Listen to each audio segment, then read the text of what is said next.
ಧರ್ಮಸ್ಥಳ ಕ್ಷೇತ್ರ ಮತ್ತಲ್ಲಿನ ಧರ್ಮಾಧಿಕಾರಿ ಡಾಕ್ಟರ್ ವೀರೇಂದ್ರ ಹೆಗಡೆ ಇವರ ವಿರುದ್ಧ ಆಗ ಮಾಸ್ಕ್ ಮ್ಯಾನ್ ಆಗಿದ್ದಂತ ಚಿನ್ನಯ್ಯ ನಿಗಿ ಕೆಂಡದಂತ ಆರೋಪವನ್ನು ಮಾಡಿದ. ಧರ್ಮಸ್ಥಳ ದೇವಸ್ಥಾನದ ಸುತ್ತಮುತ್ತ ನೂರಾರು ಹೆಣ್ಣು ಮಕ್ಕಳನ್ನ ಅತ್ಯಾಚಾರ ಮಾಡಿ ಕೊಲೆ ಮಾಡಿ ಅವರನ್ನು ಹೂತು ಹಾಕಲಾಗಿದೆ ಅನ್ನುವಂಥ ಆರೋಪ. ಆ ಆರೋಪ ಯಾವ ಮಟ್ಟದಲ್ಲಿ ಸೌಂಡ್ ಮಾಡಿತು ಅಂತಂದ್ರೆ ರಾಷ್ಟ್ರೀಯ ಅಂತಾರಾಷ್ಟ್ರೀಯ ಮಾಧ್ಯಮದಲ್ಲೂ ಕೂಡ ದೊಡ್ಡ ಮಟ್ಟದಲ್ಲಿ ಚರ್ಚೆಯಾಗಿತ್ತು. ಇದರ ಆಧಾರದ ಮೇಲೆ ರಾಜ್ಯ ಸರ್ಕಾರ SITಯನ್ನು ರಚಿಸಿತ್ತು. SIT ತನಿಖೆ ಶುರು ಮಾಡಿತ್ತು. ಚಿನ್ನಯ್ಯ ತೋರಿಸಿದ ಸ್ಥಳದಲ್ಲೆಲ್ಲ ಕಾರ್ಯಾಚರಣೆಯನ್ನು ಮಾಡಲಾಯಿತು, ಅಗಿಯೋ ಕಾರ್ಯಾಚರಣೆಯನ್ನು ಮಾಡಲಾಯಿತು. ಆದರೆ ಏನಂದ್ರೆ ಏನೂ ಸಿಕ್ಕಿರಲಿಲ್ಲ ಆ ಸ್ಥಳದಲ್ಲಿ. ಈಗ SIT ತನ್ನ ಅಂತಿಮ ವರದಿಯನ್ನು ಕೋರ್ಟಿಗೆ ಸಲ್ಲಿಸಿದೆ.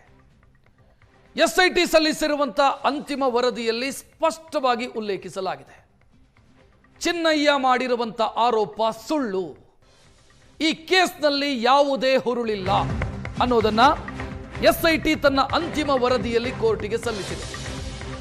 ಸುಮಾರು 7,500 ಪುಟಗಳ ಅಂತಿಮ ವರದಿ ಕೋರ್ಟಿಗೆ ಸಲ್ಲಿಕೆಯಾಗಿದೆ.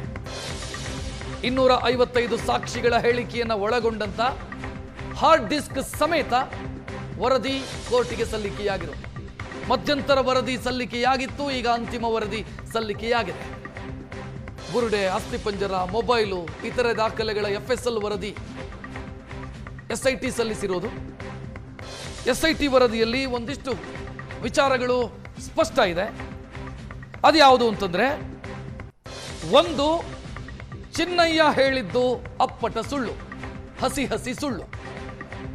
ಆತ ಮಾಡಿರುವಂಥ ಆರೋಪದಲ್ಲೂ ಹುರುಳಿಲ್ಲ.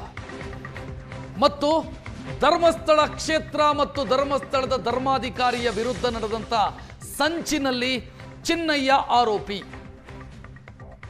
ಮತ್ತು ಉಳಿದವರು ಯಾರಿದ್ದಾರೆ ಅವರು ಕೂಡ ಸಂಚು ರೂಪಿಸಿದ್ದಾರೆ, ಅವರ ವಿರುದ್ಧ ಕ್ರಮ ಕೈಗೊಳ್ಳೋದು ಕೋರ್ಟಿಗೆ ಬಿಟ್ಟಿರೋದು.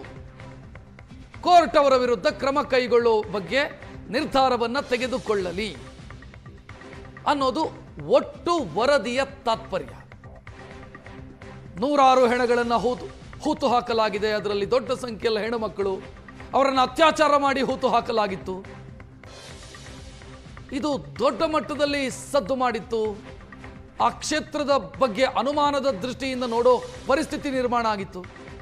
ಕ್ಷೇತ್ರದ ಧರ್ಮಾಧಿಕಾರಿಗಳು ಮತ್ತವರ ಕುಟುಂಬದ ಬಗ್ಗೆ ಅನುಮಾನದಿಂದ ನೋಡುವಂಥ ಪರಿಸ್ಥಿತಿ ನಿರ್ಮಾಣ ಆಗಿತ್ತು.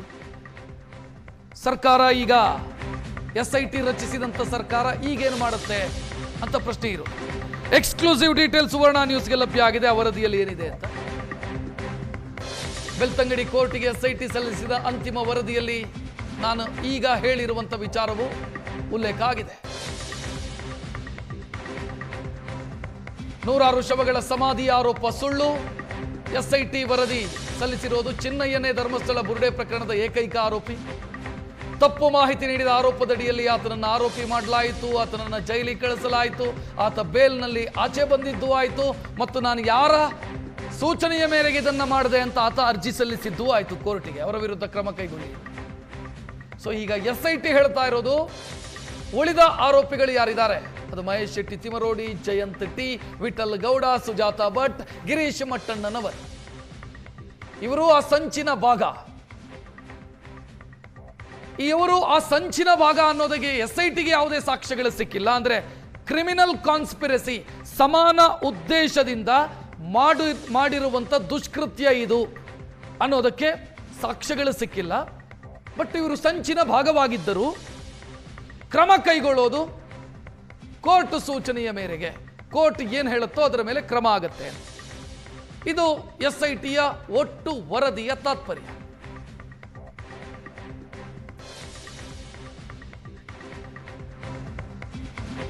ಧರ್ಮಸ್ಥಳದ ಆಡಳಿತ ಮಂಡಳಿ, ಅಲ್ಲಿನ ಧರ್ಮಾಧಿಕಾರಿ ಅಂದ್ರೆ ಡಾಕ್ಟರ್ ವೀರೇಂದ್ರ ಹೆಗಡೆ, ಇವರ ವಿರುದ್ಧ ಸಂಚು ರೂಪಿಸಲಾಗಿತ್ತು. ಚಿನ್ನಯ್ಯ ಮಾಡಿರೋ ಆರೋಪಗಳು ಸುಳ್ಳು ಅಂತ ತನಿಖಾ ವರದಿ ಹೇಳಿದೆ. ಸುಳ್ಳು ಸಾಕ್ಷ್ಯ ಅಥವಾ ಸುಳ್ಳು ಆರೋಪಗಳ ಬಗ್ಗೆ ಕ್ರಮ ಏನು ಅಂತ ಈಗಿರುವಂತ ಪ್ರಶ್ನೆ. ಅದಕ್ಕೆ SIT ಕೊಟ್ಟಿರುವಂತ ಉತ್ತರ, ಕ್ರಮದ ಬಗ್ಗೆ ಕೋರ್ಟ್ ನಿರ್ಧರಿಸಲಿ. ಬೆಳ್ತಂಗಡಿ ನ್ಯಾಯಾಲಯದಲ್ಲಿ ಜುಲೈ 29ನೇ ತಾರೀಕು ವಿಚಾರಣೆ ನಡೆಯುತ್ತೆ ಈ ಅಂತಿಮ ವರದಿಗೆ ಸಂಬಂಧಿಸಿದಂತೆ. ಕೋರ್ಟ್ ಕೊಡುವಂಥ ಆದೇಶ ಏನಾಗಿರುತ್ತೆ ಅನ್ನೋದು ಈಗಿರುವಂಥ ಕುತೂಹಲ.